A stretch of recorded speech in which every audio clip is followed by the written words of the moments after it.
So I said late last year that I was going to do a series continuing our workshops I've had before. I'll probably redo the workshops we had before as well, because we have quite a lot of new people, and I think going over some basics is a good idea for everyone, actually. But that's not what we're going to do this semester. So this semester, I thought we would focus a bit on project management, specifically in R, but at least the first in the series, which is today, there are going to be some general concepts that are not necessarily R specific, though the examples will be in R or RStudio. The general concepts of analyses projects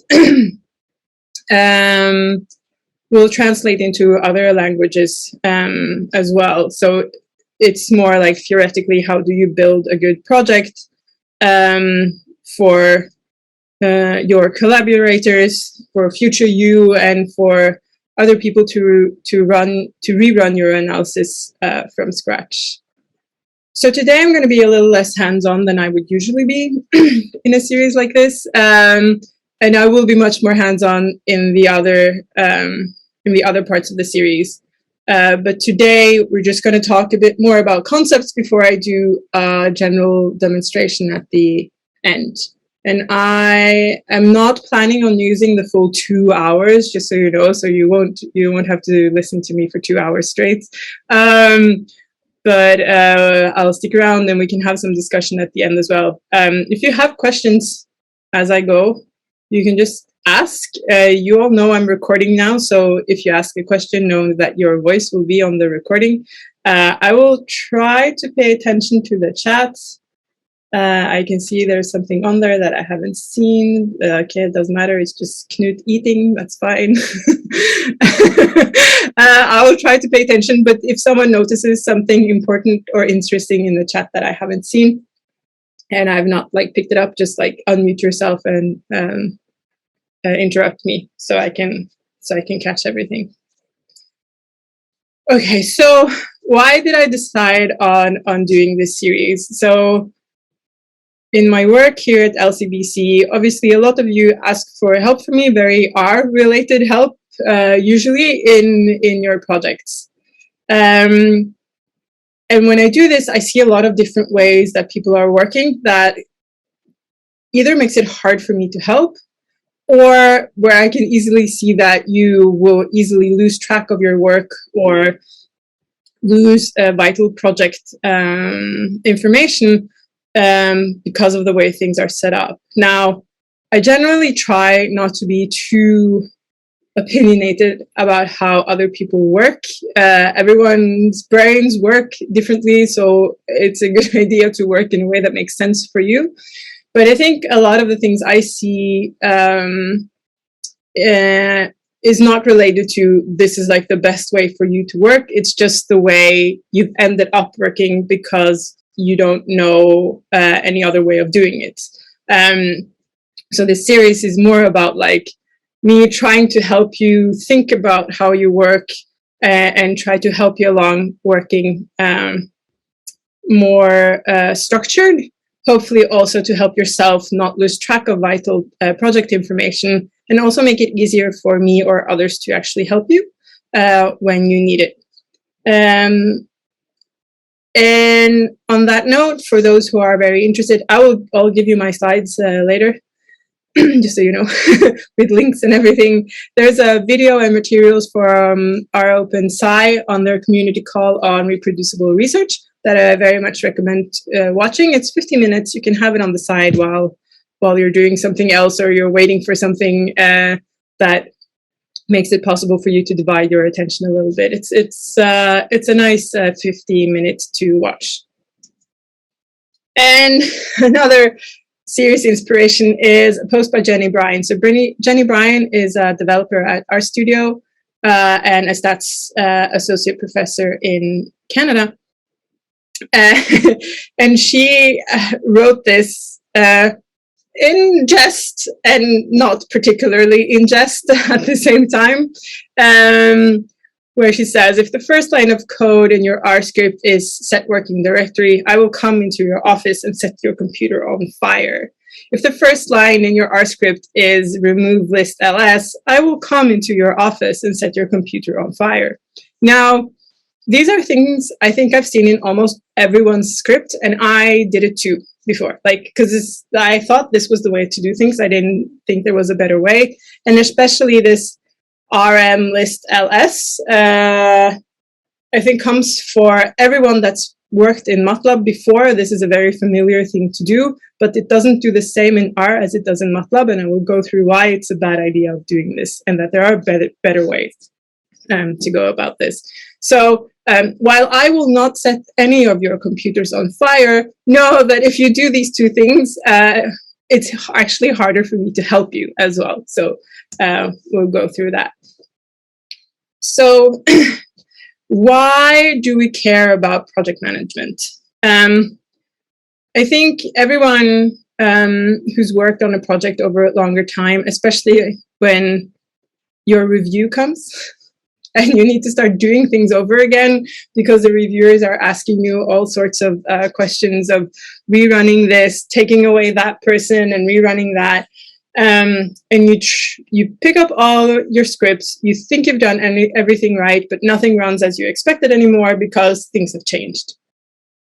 And this is a very common situation. It happens with me, even though I've implemented quite strict ways of working. It still happens, but I'm hoping at the end of this series we will all be a little bit more able to at least combat the most tricky things or the most crucial things that happen when we try to rerun old code again, or when we try to rerun someone else's code. So in my opinion, there are like two main reasons why we care about project management. One is portability. So you want your project to be portable. And by portable, I mean you want to have the ability to move your project on your computer to another folder or to another situation, move it to a completely other computer without actually breaking anything, any of your code, or necessitating you to change your code. Because you will change computers, you will reorganize your file structure, and you will share your code with other people at some point. So portability is all about being able to contain everything you need in your project in a single project folder, and being able to, in your scripts or your documents, to refer to paths relative to your project root folder. I will talk about these concepts soon, rather than to completely different places on your computer or in a shared file system. So that if you can take a full project folder and move it up or away somewhere else and things still work exactly the same, your project is portable and is self-contained, which is a good concept to have. Means it's easy also to just give it to someone else and they should be able to run it as long as you gave them the entire folder. The second, which is very key and important, especially in science now, is reproducibility. So you want the ability to rerun your entire process from scratch. And this is not just for reviews, and this is not just because it's best practice science. It's also for you, for future you, or even for present you, like yesterday you, or today you, or tomorrow you, making it possible for you to reproduce everything you've done over and over again if you start from completely new instances is extremely important. And it's also important for your collaborators or people who help. So quite often people will ask me for help, and I'm given like the last 2 rows of code of a script that is more than 100 lines long. And I have no way of telling you why your code isn't doing what it needs to do, because you have 100 more lines of code above that gets you there, and then things start failing. So In that point, it would be better if you just sent me the entire project. And if it was portable, I would be able to run the entire thing and tell you, aha, this is why it's going wrong.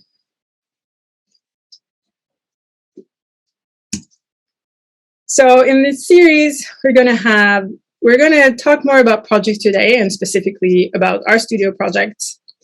And I haven't kind of sketched out when these other series talks are going to happen yet. Well, I'll look in the calendar and see where I can jot them down, maybe once a month or something. Next time, we'll talk a bit about organizing your files and general best practice R workflow. And in part 3, we'll talk about package and library management, which is quite crucial. And I put it in there because I need to get better at this myself.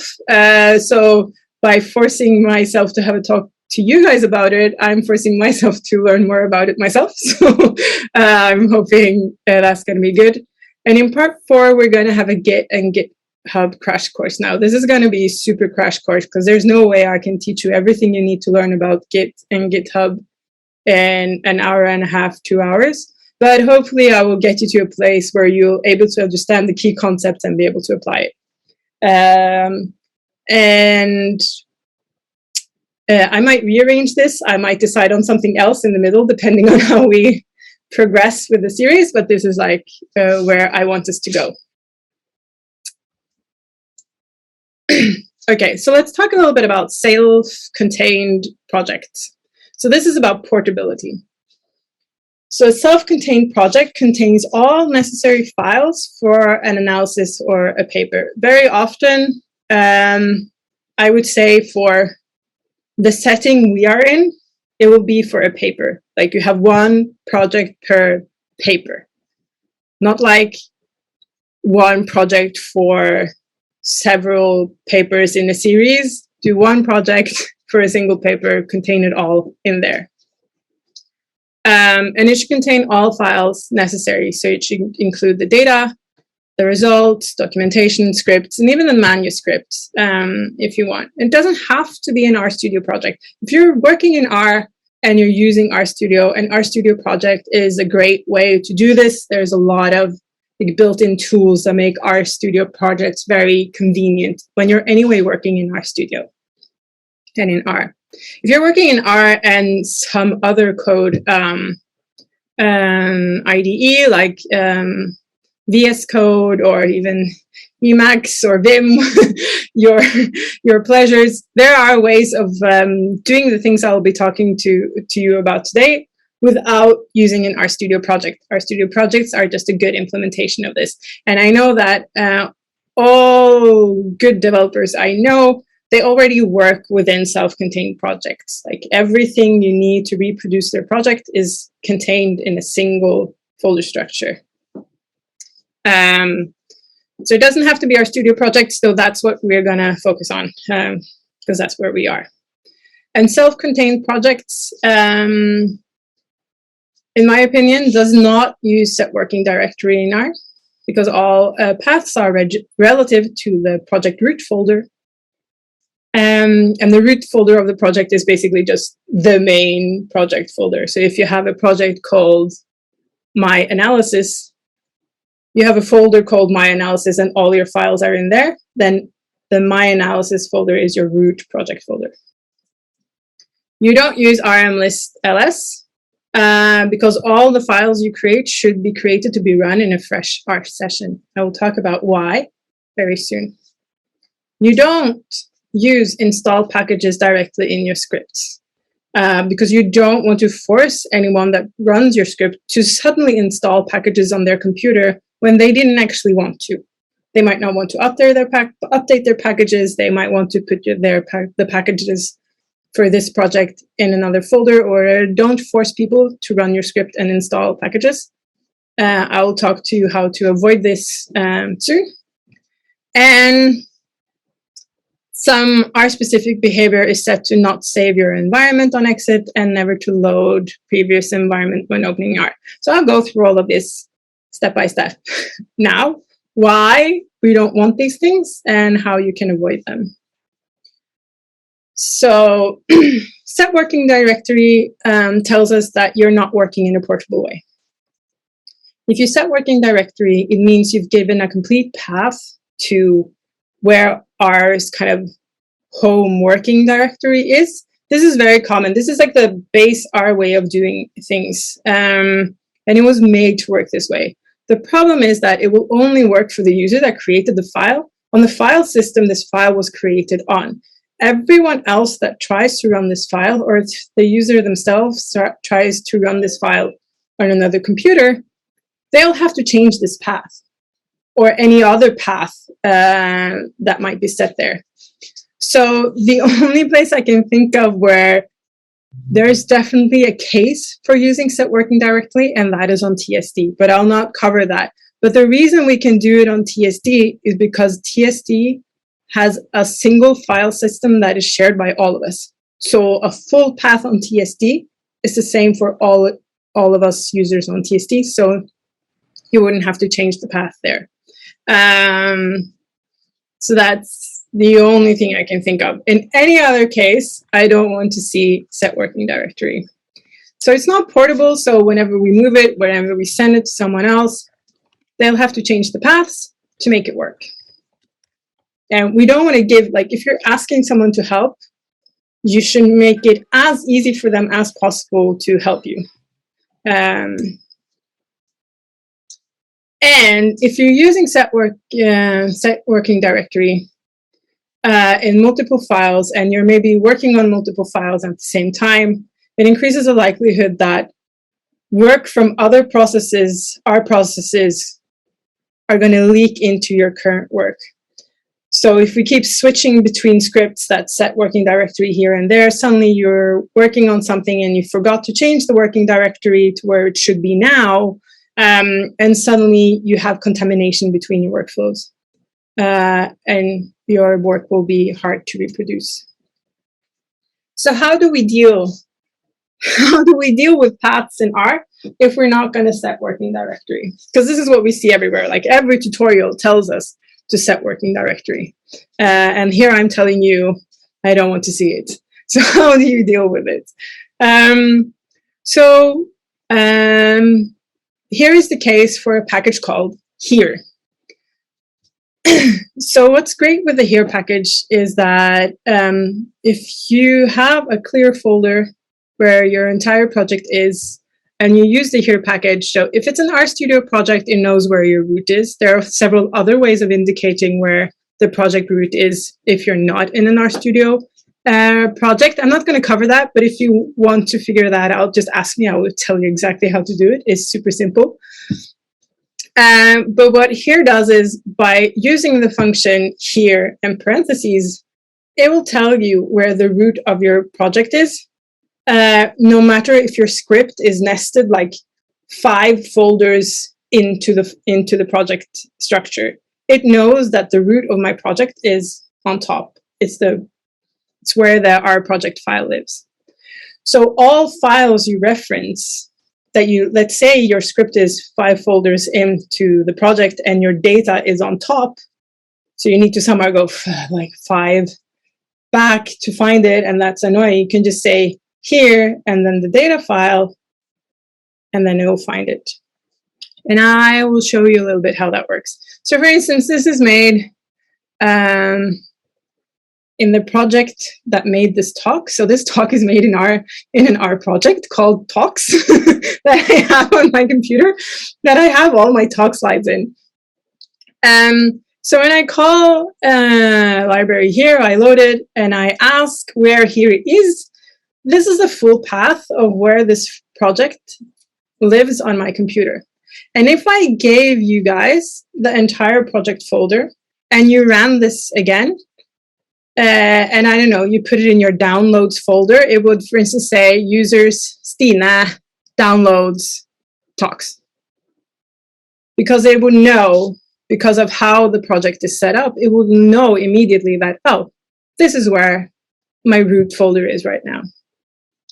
And I can, for instance, build a path to the document that makes these slides by saying here, it's in slides and this other folder, and it's the index file. And then it creates the entire path because it knows that this is the root we saw above, that this part of the path is the root of my project, and then it adds the rest to the end because that's what I asked it to do.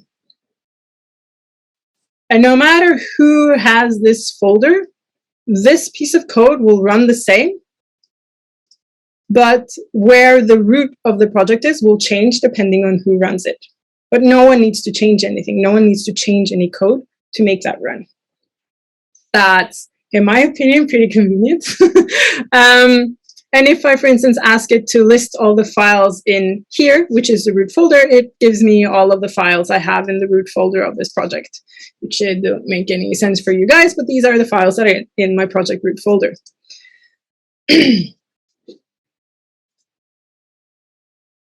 Yeah, so using here has really made my project folders a lot cleaner and my scripts a lot better in terms of sharing it with other people. So it's absolutely a brilliant package, in my opinion. And we're going to have a whole talk on just organizing your files. But I'll just shoot in here that in general, I would recommend these 5 folders to exist, depending a little bit on what you do. But at least you should have a data folder that contains all raw data file, and they should be in text format. And you should never, ever, once the raw data is in your folder, grabbed however your raw data is grabbed from the NUAS or MRI stats that you made yourself, you never, ever write back to the data folder from R. It's like a read-only thing. Like you're never, ever touch your raw data from R. Everything you create in R, like results from analyses or computations based on the raw data, they should all end up in another folder. I usually call this folder results because that's pretty obvious to me what that means.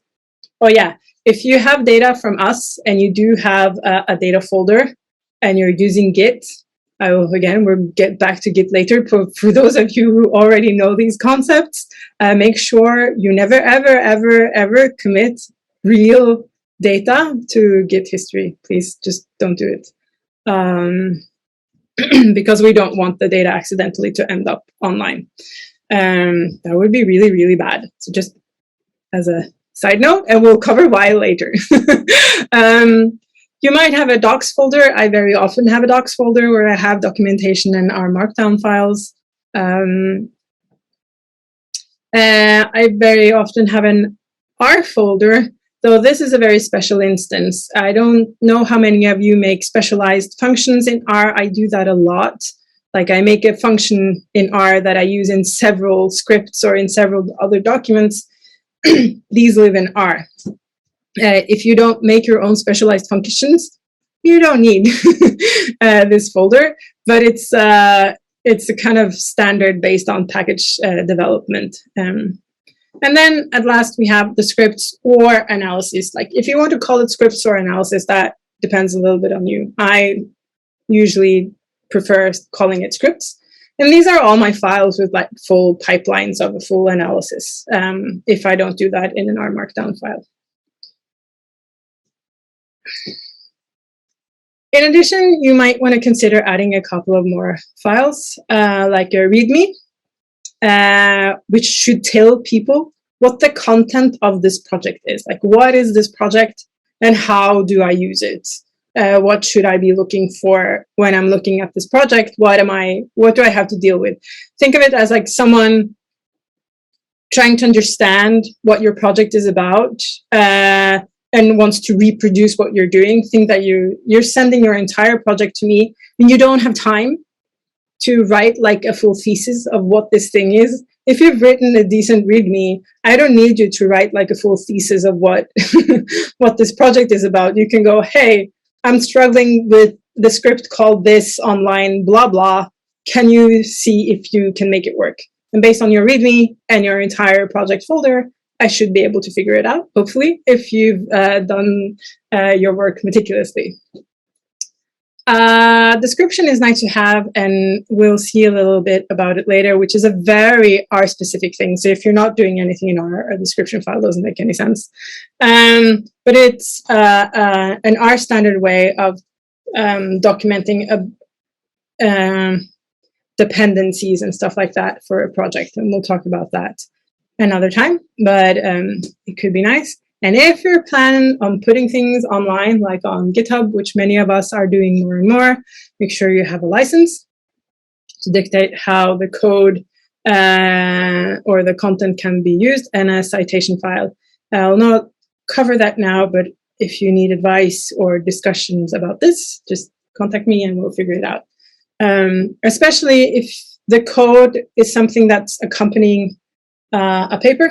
A citation file in a specified format is good, because then if someone uses whatever you have in your code, they know how to cite this work. And we want that, right? We want people to cite our work.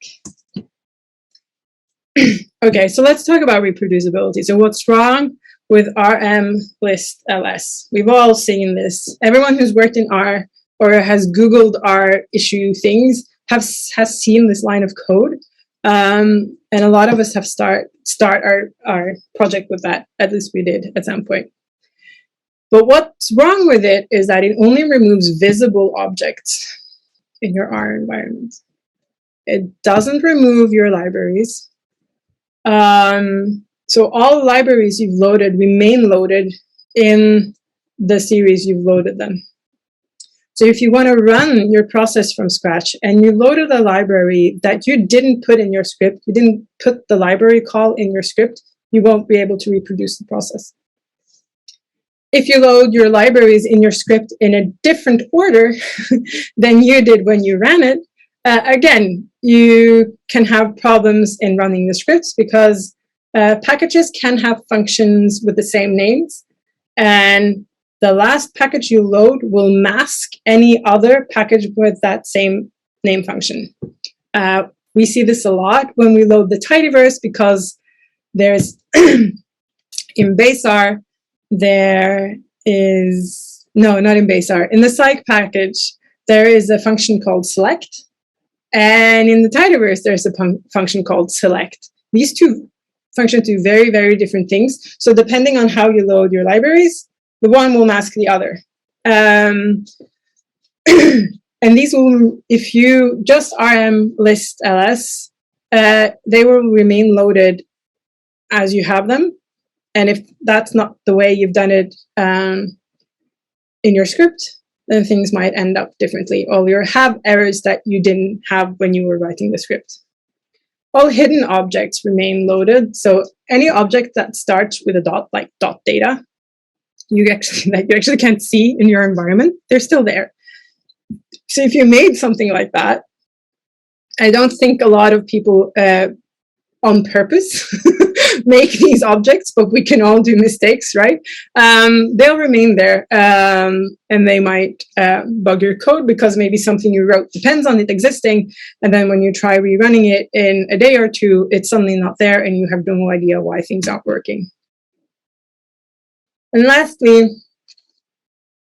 any R options you might have changed will remain changed with RM list ls, but they might not be the default one. So strings, oh, I can't spell apparently. Strings as factors is a very common option to change in R. At least it was before, because it used to be true, and most of us don't want it to be true. We want it to be false. So a lot of scripts would start with this thing, or many work instances will just say strings as factors equals false, which will change the behavior of R. But if it's not documented in your script, then it won't act like this for other people. And when they run your script, they're going to have strings as factors equals true, and things are not going to be run in the same way. Bad, bad, bad.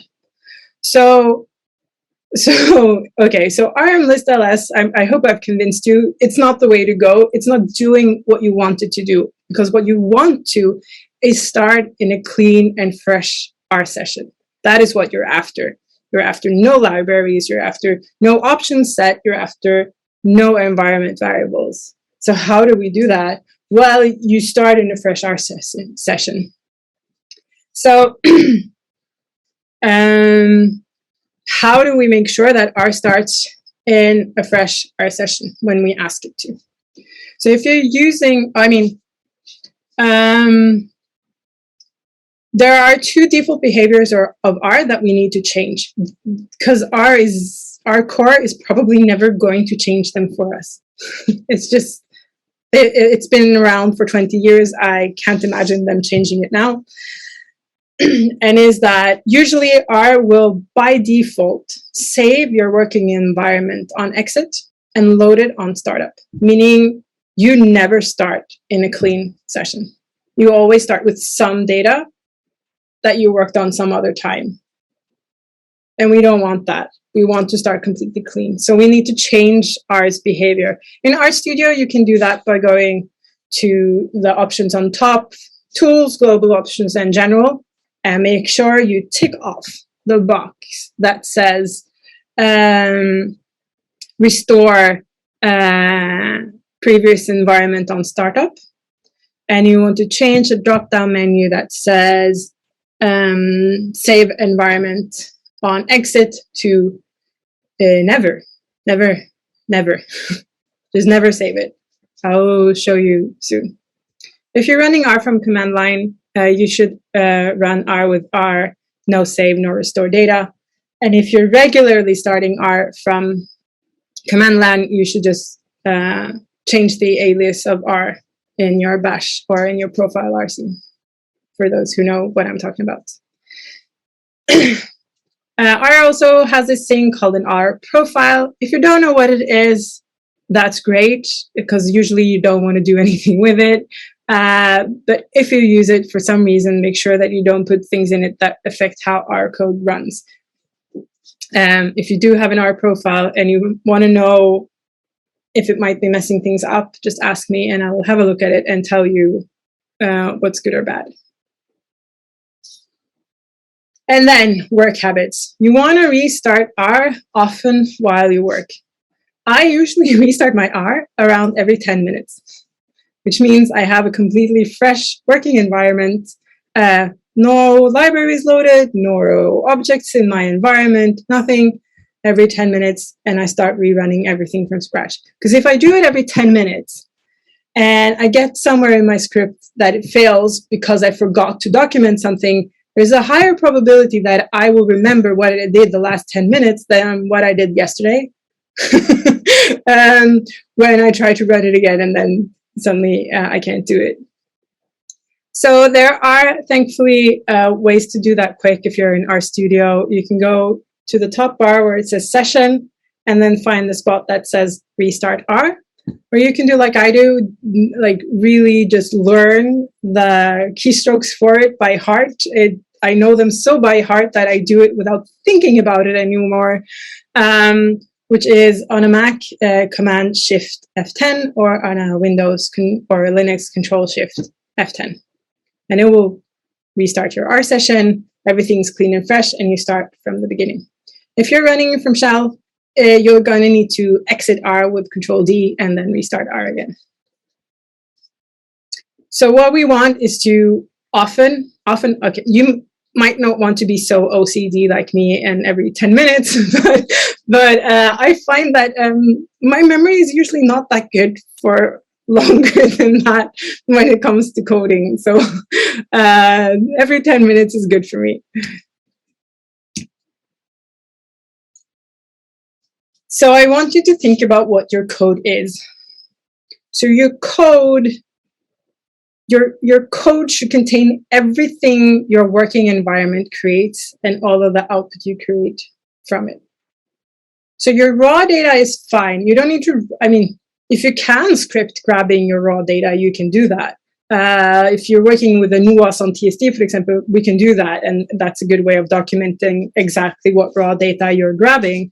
But once it's in your data folder, at least everything you do with that data from that point on should exist in your code somewhere. hopefully in a meaningful place that you and other people can find it at need.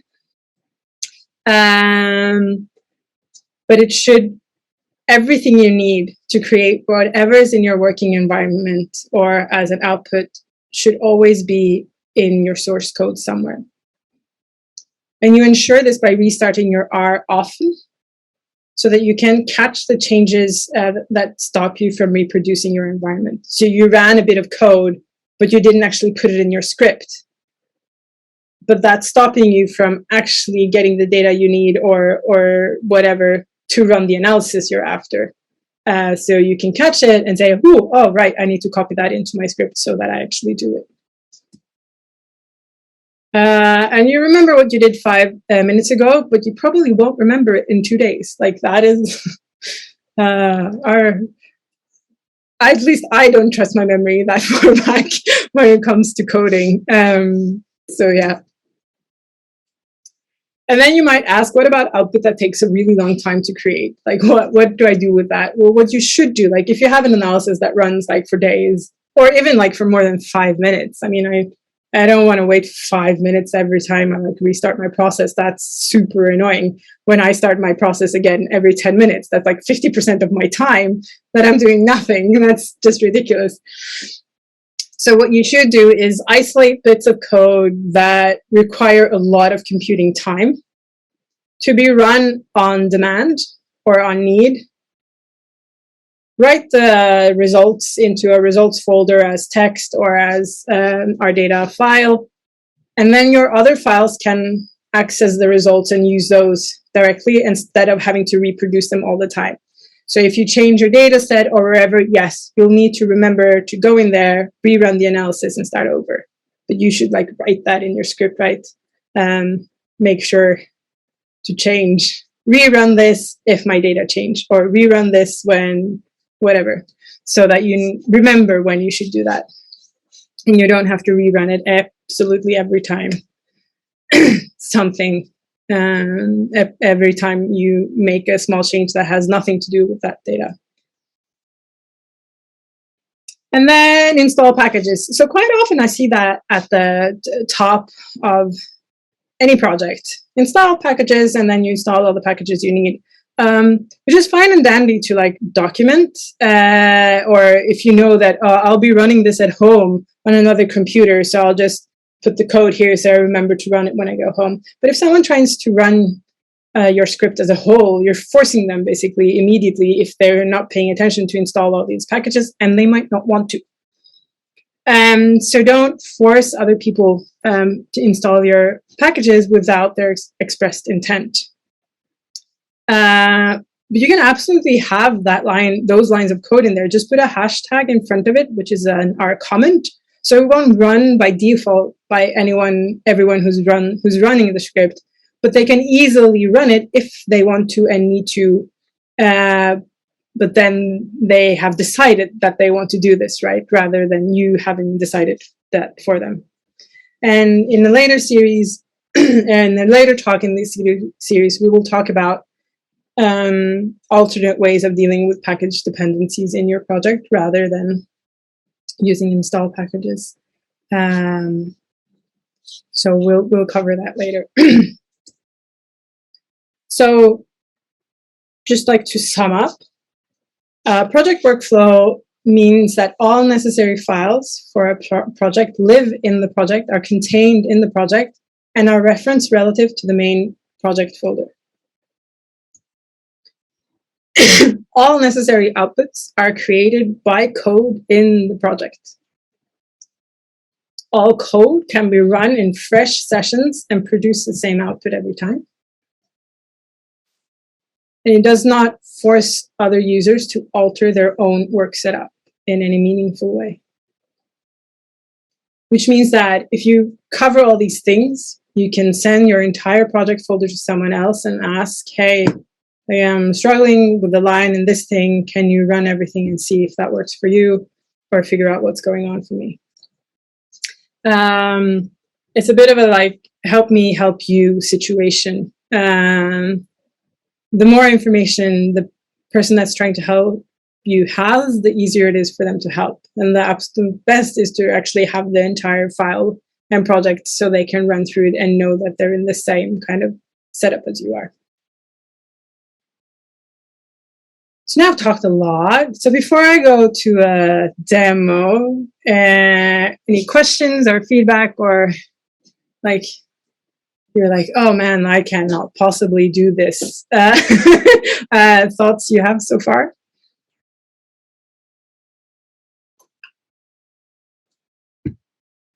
There are crickets. So since there are crickets, let's do a demo. To do a demo, I need RStudio. Ooh. Hello. Let's just make things a little bigger.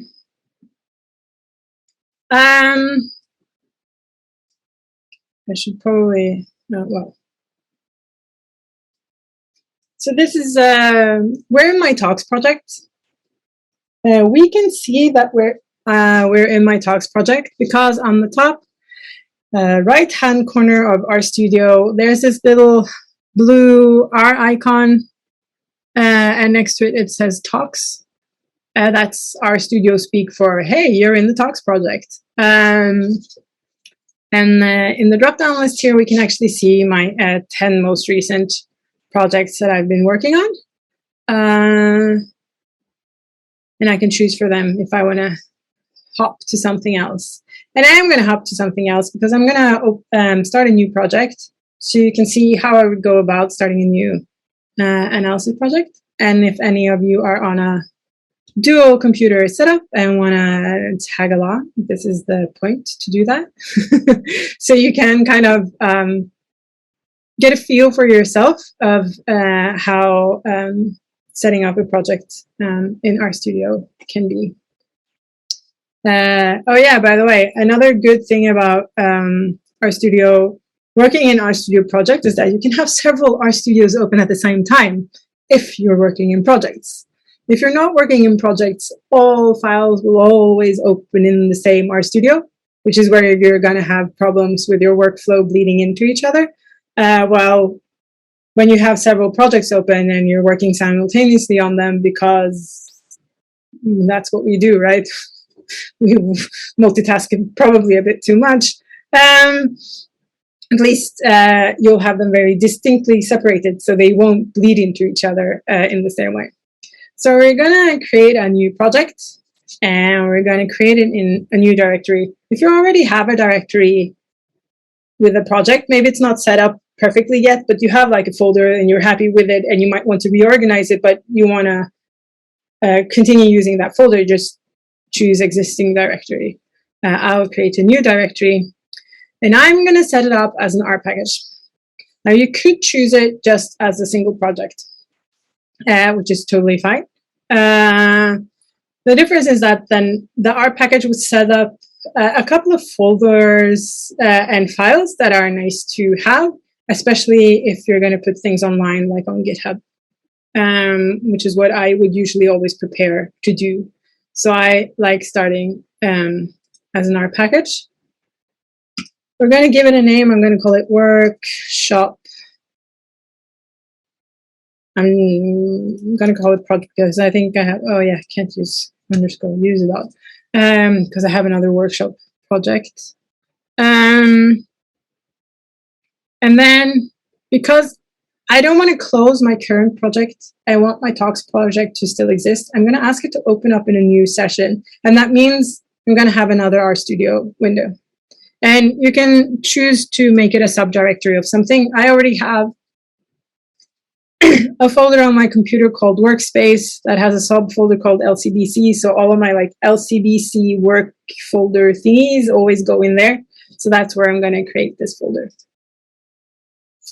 And then it opens up in a new window. So I'm going to drag that over here.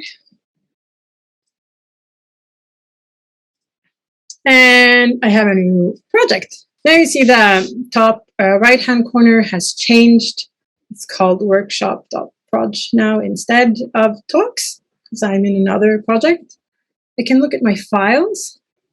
It's made some files for me in the directory I asked for. It has a description, which is something I mentioned, right? That could be nice to have. A man and a namespace, which I don't need since I'm actually not going to make a package. So they don't actually need to be there. So I'm just going to delete them right away. There's an R folder that contains a file called hello R, which is already open, which is a fun example file. And then there's a description file, which has some information that we should put in. So here it says that it gives us the package name, which is work project or workshop proj. It says that the type is a package, which is not, it's a compendium. So I'm just going to change it to that. So any analysis project we're doing in the R world, we would call it a research compendium. So that's what we're going to set it up as. We can give it a title, which is like whatever, workshop example project. And I'm going to just leave that bit now. And then, yeah, I'm not going to put anything in a description. We can write a longer description of what it contains or whatever we want. And then there's author information. We can, and we'll go more through that in the next session, the things that should go in here. So now that we've made a project, what's so great about it? So we should start, for instance, by making the folders that we're after. Like, I know that I'm going to need some data, so I'm going to make a data folder. I know I'm going to write some scripts, so I'm going to make a scripts folder. And those are probably like a good place to start. If you know from the get-go that this is going to go online, and if it's going to go online, you're going to want to license on it as fast as possible to make sure that people don't kind of steal your code without crediting you if you don't want them to. There's a package called use this that I asked you to install if you were following along today. Use this is great because it has lots of like convenience functions in it for stuff like this. And it has lots of built-in standard licenses that you can use, and it will place all the files and all the descriptions of these in the correct place. I'm not going to go through what these different licenses do because that's like a whole other ballpark, but we can talk about that later.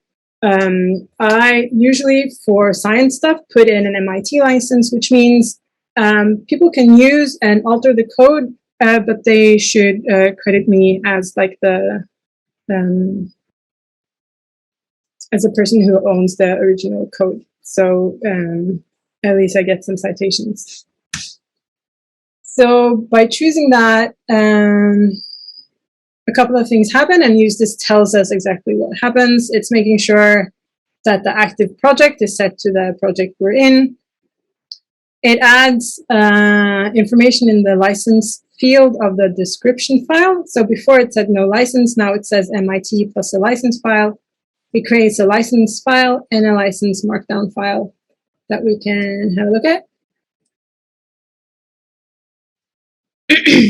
So here is a standard license file for our packages. It tells the year of the copyright license, and it says that everyone who's in as authors in the description are the copyright holders. Right now, there are no authors, so we should fix that later. And then it also creates this markdown file, which actually contains the entire MIT license.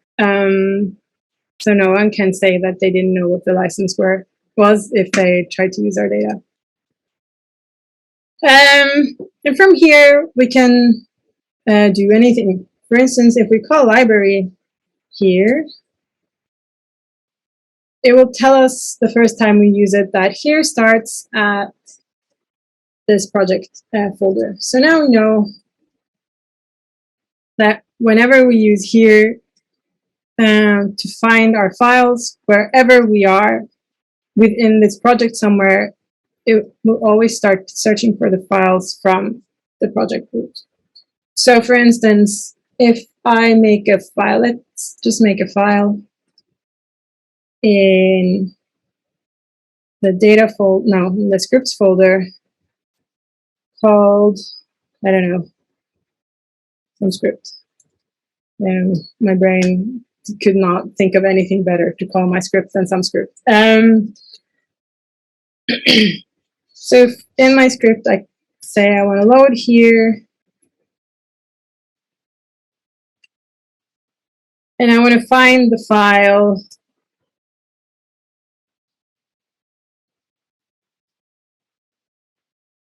license. Oh God. I'm going to ask if the file exists, which is a function in R to check if the file exists where it should be.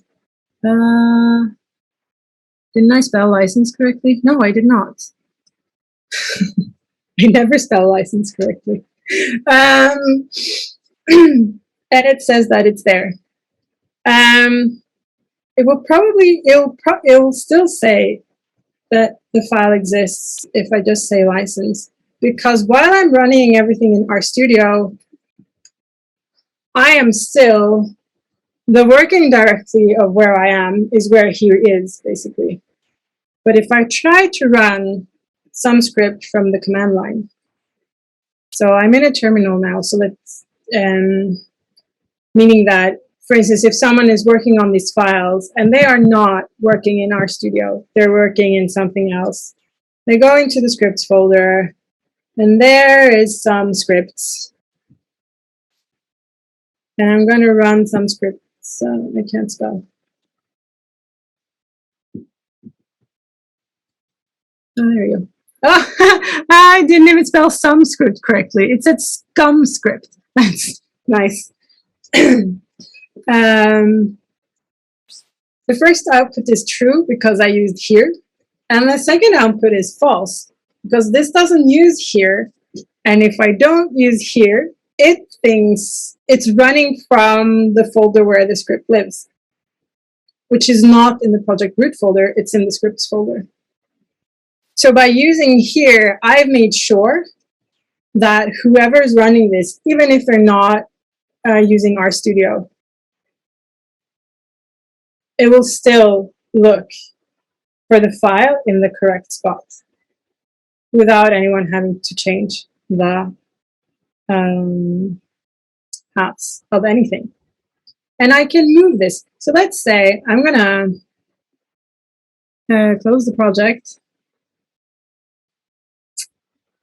I'm gonna open my Finder. Oh wow, that's really tiny. I can't make it bigger than that. Can you actually see this? It's so small. This is like the biggest I can make it.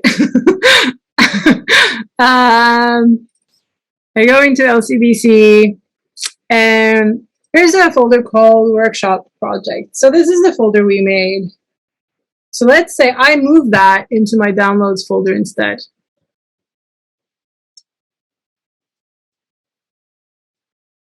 And if I open it with the R project file, it opens. If I double click the R project file, RStudio will automatically open the project. Everything looks the same, but here is suddenly in a different spot. But it just knows that because it's an RStudio project, here knows that, oh, well, I don't care where I am, as long as I have this .rproj file, I know where the root of it is, and I will just change it from wherever I am. So I can send it to you guys, and you'll be able to run this stupid little script I made from wherever you are, because here makes sure, the combination of the project and here makes sure that everything looks the same, no matter where it's run from.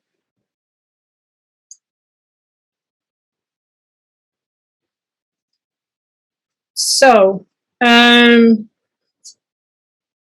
that is what I intended to cover today. It's been a lot of theory and not so much fun stuff, but I hope it's given you some better ideas of how to organize your projects and how to find the files using the here function. And next time we will talk more about the creating of files and scripts and how to get everything to communicate with each other within this project folder system. So